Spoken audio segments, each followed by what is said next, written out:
सनातन धर्म में शंकराचार्य जी की इतनी बड़ी प्रतिष्ठा है और उस मैं कहूंगा सो कोल्ड शंकराचार्य ने जो बयान दिया कि धारा 370 हम वापस लेकर के आएंगे, मतलब ये सोच करके तो रूह कांप उठती है कि इससे बड़ा पाप कोई अधर्म, कोई राष्ट्रघात, राष्ट्रद्रोह को नहीं हो सकता। इसलिए शंकराचार्य के ऊपर मैं तो कहता हूं राष्ट्रद्रोह का मुकदमा चलना चाहिए, उनका धर्म से बहिष्कार कर देना चाहिए। मजाक हो गया। शंकराचार्य जैसे महापुरुष के तप के ऊपर ये कलंक ही नहीं, एक तरह से ये जन्म जन्मांतरों के लिए अपने लिए नरक जैसा काम किया है। हमारे जो भी उनके आगे शंकराचार्य लगाना भी बहुत शर्मिंदगी की बात है। अपने देश में अपने सनातन धर्मियों की और विदेशों में भी जो हमारे सनातन धर्मी बसे हैं उनकी रक्षा और सुरक्षा के लिए हमें कुछ सोचना चाहिए। बांग्लादेश में अपने सनातन धर्मी हिंदुओं के ऊपर अत्याचार हो रहे हैं, क्रूरताएं हो रही है।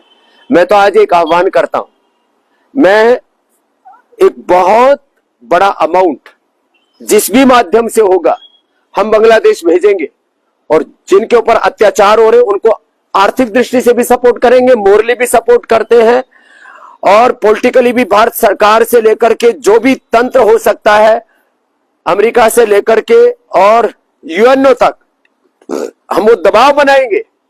हमारा प्रभाव होना चाहिए कि हिंदुओं पर कोई अत्याचार ना कर सके। ऐसे वातावरण बनाने के लिए 100 करोड़ से ज्यादा हिंदुओं को आगे आना चाहिए और सनातन धर्म के नाम पर जो लोग फूट डालो और राज करो कि घटिया राजनीति, कुत्सित राजनीति कर रहे हैं, उनको हमें जवाब देना चाहिए। हमारे सनातन धर्म में किसी प्रकार का कोई भेदभाव, कोई भ्रांति नहीं है। हमारे यहां पर तो जो पुरुष सूक्त में यजुर्वेद के 40 अध्याय में का ब्राह्मण समुखमासित बाहु राजन्याकृत उरुतदस्य अद्वैश्य पद्भ्याम शूद्रो अजायत, जो अज्ञान से लड़े वो ब्राह्मण, जो अन्याय से लड़े वो क्षत्रिय, जो अभाव से लड़े और अभाव की पूर्ति करके सबके जीवन में सद्भाव समृद्धि बढ़े वो वैश्य, और जो शुचितापूर्ण कार्य करे उसको शूद्र का है। और हमारा तो सिर चरणों में झुकता है, हमने तो शूद्र को अछूत नहीं माना, उसको प्रणाम किया है। और फिर भी जो है कुछ लोग ऐसे उल्टी पुल्टी भय भ्रम भ्रांति डाल करके और हिंदुओं को बदनाम करना चाहते हैं। तो मैं सबसे आज आह्वान करता हूं कि आइए आप सब मिलकर के, ना हमने जाति के नाम पर भेदभाव किया है और हमने तो एक मनुष्य की जाति मानी है। जिस मनु महाराज जी को लोग गालियां देते हैं, कोसते रहते हैं, वो कह रहे नहीं लिंगम धर्म से कारणम, हमने तो आचरण की श्रेष्ठता को धर्म माना है। ब्राह्मण क्षत्रिय वैश्य शूद्र चतुर्वर्णाश्रम धर्म 16 संस्कार, हमने तो राम को, कृष्ण को, हनुमान को, शिव को, शिवत्व को, भगवान बुद्ध को, महावीर को, गुरुनाथ को, गुरु गोविंद सिंह जी को, हमारे पूर्व ऋषि शिक्षाओं को अपने जीवन में जिया है। हम तो सारे ब्रह्मांड को अपने पिंड में मानते हैं। हम जाति के नाम पर भेदभाव नहीं करते और किस छुआछूत का तो प्रश्न ही नहीं। हम शूद्र जिनको कहा जाता है उसको भी अछूत नहीं मानते, लेकिन फिर भी कुछ लोग जो है हमारे यहां पर भेदभाव की कुत्सित राजनीति कर रहे हैं। मैं उनसे भी कहूंगा आप जो है अपने इन लोगों के गलत इरादों से आप अपने आप को बचाइए और पूरे देश को बचाने के लिए खुद भी आगे आइए। आई लव पतंजलि, हमने जो यहां पर लिखा हुआ है कोई ये स्लोगन नहीं है। पतंजलि को उनकी भेदभाव, ऊंच नीच, इन सारी बातों को मिटा करके आर्थिक गुलामी, राजनीतिक, सांस्कृतिक, वैचारिक गुलामी से, ग्लानि से, कुंठाओं से देश को बाहर निकालने का काम कर रहा है। और ये दिल्ली तो पूरा गैस चैम्बर बन गया, चारों तरफ धुआं धक्कड़ है। मैं भी आया तो मैंने देखा, कल मेरी आंखों में भी जलन, गले में थोड़ी खराशी, या मैंने पूछा तो बोले ज्यादातर लोगों को कफ खांसी हो रखा है और इस कफ कोल्ड खांसी से बचने का एक ही उपाय है, कमजोर आदमी को धूल धक्कड़ भी अंदर चिपकता है, बीमारी, बैक्टीरिया, वायरस भी चिपकते हैं। प्राणायाम करो, कपालभाति, भस्त्रिका, अनुलोम विलोम करो रोज 5 से 7:30 आस्था पर मेरे साथ जुड़ो। और जो सुबह नहीं जुड़ सकते 5 से 7:30 इंडिया टीवी पर नहीं जुड़ सकते, शाम को 9 बजे मेरे साथ जुड़ो, योग करो और सांसारी ब्रोनकोम का दूध में हल्दी शिलाजीत च्यवनप्राश का उपयोग करो, तभी आप अपने आप को बचा पाओगे। योग, आयुर्वेद और स्वदेशी सनातन जीवन पद्धति मूल्य आदर्श इस देश को बचाएंगे। ये संकल्प हम जन जन तक पहुंचाएंगे।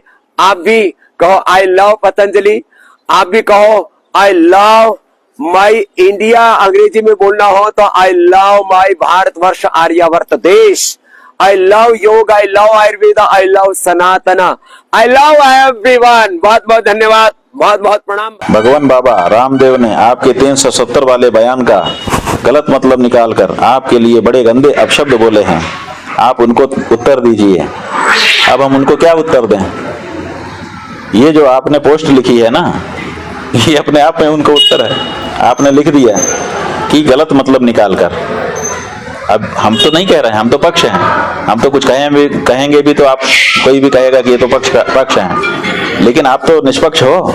आपको पता चल गया कि बाबा रामदेव गलत मतलब निकाल करके बोल रहे हैं और फिर बड़े गंदे अपशब्द बोले हैं।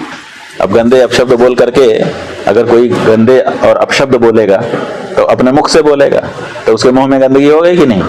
तो जिसके मुंह में खुद गंदगी खुद ही भर ले रहा है, उसको हम क्या कहें? और वो अपना मुंह खुद गंदा कर रहा है। ऐसा करने से उनको क्या प्रसन्नता हो रही है पता नहीं। बात ये है, थोड़ा सा समझ लेने की जरूरत है। आपने तो समझा है, इसीलिए आपने ठीक बात कह दी कि कश्मीर से धारा 370 हटाई गई।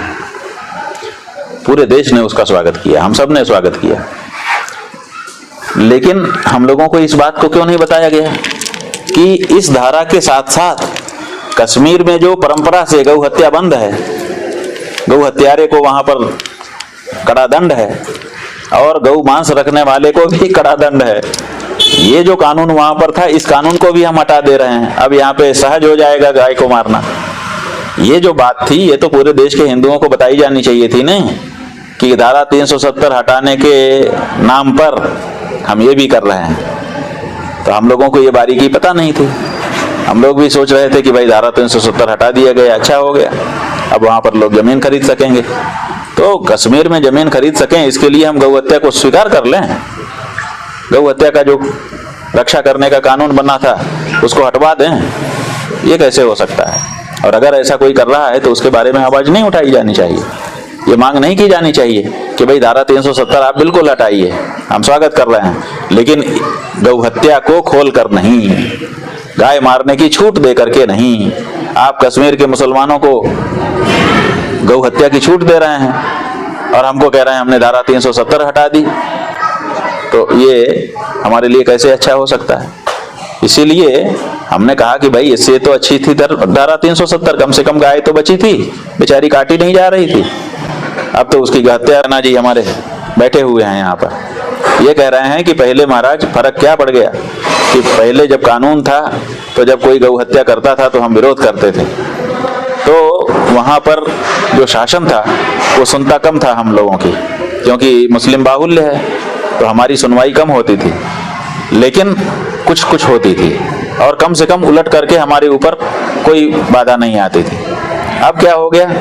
अब ये हो गया कि अगर कोई हमारी आंखों के सामने वहां गाय काटे और हम अगर विरोध के लिए खड़े हो जाएं, 2 शब्द बोलें, तो हमारे ऊपर धारा लगा दी जाती है कि तुम गलत काम कर रहे हो।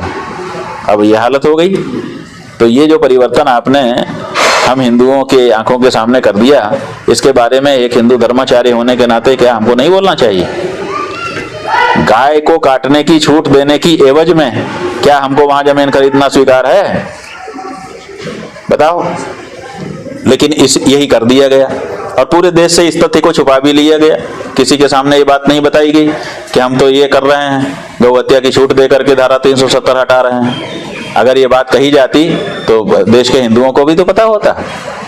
जो कानून रणबीर सिंह जी ने बना दिया था कि यहाँ गौ हत्या नहीं होगी, ये कश्मीर की धरती है, उस कानून को आपने बिना किसी मांग के, बिना किसी उसके हटा दिया और हटा करके वहां छूट दे दी।